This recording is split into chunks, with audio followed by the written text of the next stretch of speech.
In this lecture segment, we'll enhance the tabs v5 example into a more general tabs v6 that reflects more closely the design of libraries like jQuery. Tabs v5 required the developer to set up a somewhat elaborate three-level HTML structure using tab block, row, and tab, along with correctly grouping the tabs, marking back row, etc. And that's what we're talking about there. Also, tabs 5 is not flexible enough to work with a parent block 1 div that's too narrow to accommodate 3 tabs across, or wide enough to accommodate more than 3 across, unless the user is clever enough to deduce the exact width of the tab, which happens to be 118 pixels after padding and border are added, and then determine the number of tabs per row based on that. Most DOM-based WebUI libraries, like jQuery, instead require only a minimal HTML layout from the developer, which layout provides essential configuration information for the control, but nothing more than that. The library then builds the necessary HTML using DOM element functions that allow modification of the DOM tree. Looking at tabs v6.html here, you can see that the elaborate hierarchy that used to exist under the block 1 parent div has been reduced to a simple list of divs. They have no class attribute, although 2 of them do have a title attribute, which we'll look at in a moment. Their content is the same as the filler text that we had in tabs v5, but it could be anything you wanted. Our tabs v6 will start from this simplified HTML, and we'll do 6 things. First, it'll deduce the number of pages under block 1 and add the page style to each one. Second, it'll create and add a tab block div to hold the row divs and pages. It'll move the pages under the tab block div where they belong. It'll create then, number 4, the right number of row divs and populate the row divs with tab divs. And it will adjust the number of row divs based on the width of the parent div. And fifth, it'll give each new tab div a text content that is taken from the title attribute of the corresponding page, or absent a title attribute, it'll give it tab x with x the page number. And then finally 6, it'll run the same event handling configuration code as in tabs v5. Then, of course, along the way, we'll do a little debugging and look at some of the quirks of the HTML DOM. Line 1 of our tabs v6.js file creates a global tabs v6 object, which we use as a package to contain any functions or global constants needed by the tabs v6 library. Such use of an object as a package is common JavaScript design. It avoids cluttering the global namespace. We'll be adding only the one global name, tabs v6. As with other aspects of the tabs v6 version, this is similar to jQuery design. Tabs v6 includes function makeDiv on line 3, which is a utility for creating a new HTML element and giving it a specified class attribute. It's a simple function, but it's the first example we've seen of dynamic HTML, of JS code that creates or modifies the DOM. Function document.createElement creates a new HTML element object with the specified tag name, div in our case. Newly created elements, like div, can then be inserted into the DOM as children of existing DOM elements.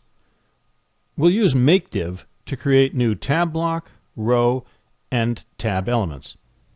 Now, the major function in tabs v6 is tabify, which does the 6 steps described earlier to create a tab control under a specified root node, like block 1. The window.onload function, down here, simply calls tabify, passing it the block 1 div as root. This is also typical of jQuery, which supplies function calls for the user code to call to create various types of controls under existing root elements. Tabify begins by obtaining the children of root on line 11 via the child nodes property. This property gives all of the children of an HTML element in array form. And these are presumably the page divs for which Tabify should create tabs, though we'll see it's a bit more complex than that. Now, lines 14 and 15 create a new tab block div and make it a child of root via an append child call, which attaches an element to a new parent as the last child of the parent. Now, importantly, if the child element was already attached to a different parent, append child automatically detaches it from the earlier parent. You don't need to do this explicitly. In our case, tab block had no earlier parent, having just been created. Now, lines 17 through 18 then move each child of root from pages to tab block instead. In principle, this should clean out all children of root, but only after we fix a bug or two. For now, it's at least got its heart in the right place. Lines 20 through 21 then create the first row div, which we assume will be a back row, and add it as a child of tab block. Now, it should not be added after the pages, as would be the case if we used append child, which puts it in the last position. Instead, we call insert before, which adds a child before some existing child, in our case, before the first page. This one would add row div before pages 0. Okay, so without going into the rest of Tabify just yet, let's try running it and seeing it blow up. So, as you can see, we get an error message about a not found error on line 21. Now, DOM exceptions are very common when you manipulate the DOM, and the not found exception indicates that some element is not present where you expected it to be. In our case, pages 0 is not a child of tab block. Why? The line 17 through 18 loop sure looks like it appended pages 0 to tab block. Let's debug this, and along the way we'll encounter two classic sources of bugs in dynamic HTML code. Let's start by logging information about pages. And again, as before, I suggest you might try this along with me just to reinforce the ideas. We'll add a line that prints the page's length just to see what it's got in there. And then why don't we dump the inner text of each element in pages as we transfer the elements to tab block.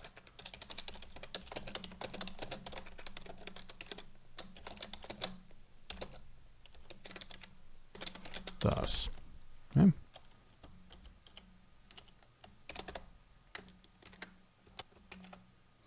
So, saving that and running it here.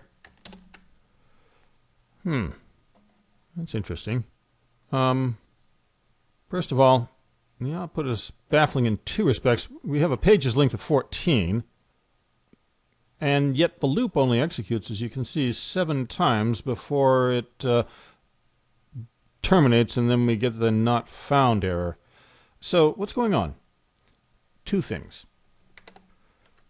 First, the block1 div actually has 13 children, and adding the tab block right there makes it 14. Indeed, you might have wondered why we didn't end up adding the tab block as its own child, which is an automatic DOM exception. We'll look at that in a bit. Now, 6 of the children are obviously the page divs. What are the other 7? And why did that loop execute only 7 times? Let's comment out line 20 here. So we're just printing pages, and let's replace inner text with text content for reasons we'll get to in a moment. Okay, so with that, we rerun And now we do get 14 iterations of the loop. And it looks like every other one is a page div. There's page 1 and page 2, but with blank children, or ones with a return, I guess, between the page divs. The other children are text elements. Each piece of textual content between the page divs, or between the div ID equal block and the first div, or like I said, between the page divs, or even between the last page div and the closing slash div. Each of those counts as a child element. And this is true even if the intervening text is just a carriage return or a blank, as is the case here. At first it sounds silly to represent as child nodes what is simply empty white space. But remember that HTML allows you to put any text you want between divs or other tagged sections. Let's add text 1 and text 2 to our HTML there, just to make a point. That's still valid HTML. And when we rerun the app, we can see that the first and third child elements now have text 1 and text 2 in them. That might well matter to some DOM manipulation code, even if it isn't something we're interested in. So the lesson is, always remember that between tagged blocks, which you might be tempted to think of as the only children, there are text nodes, even if they have just white space. And text nodes don't have an inner text property, by the way, but they do have a text content property, which is why we used text content in the log statement. We'll look at how to filter out the text nodes in a bit, but first let's figure out why that append child caused the loop to run half as many times as it should have. Let's uncomment it and look at what happened.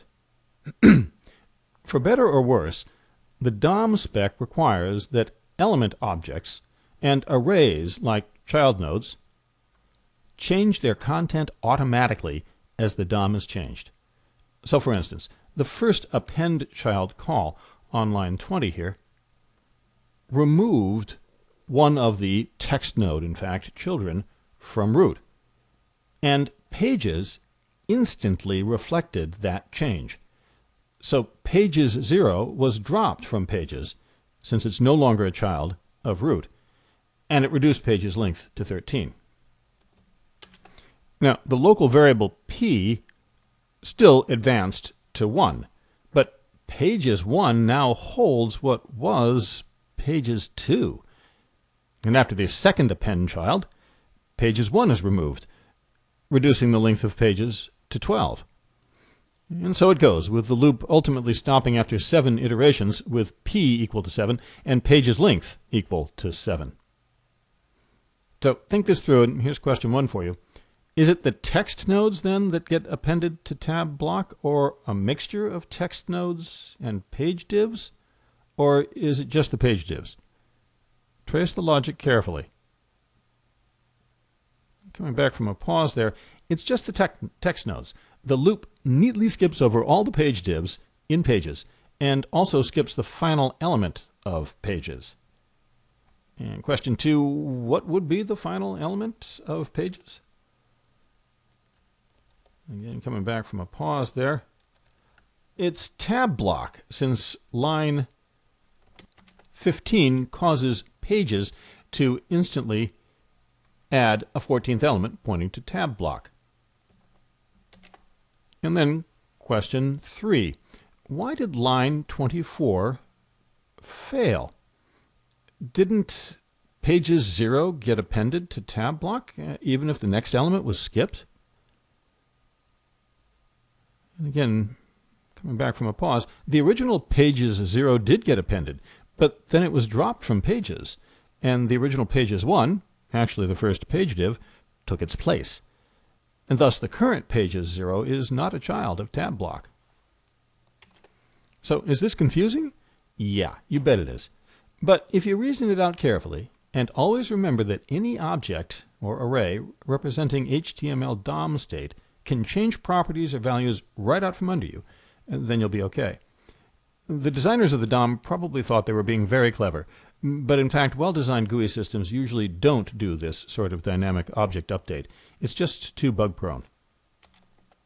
So, there are your two big bug sources when dealing with dynamic DOM code.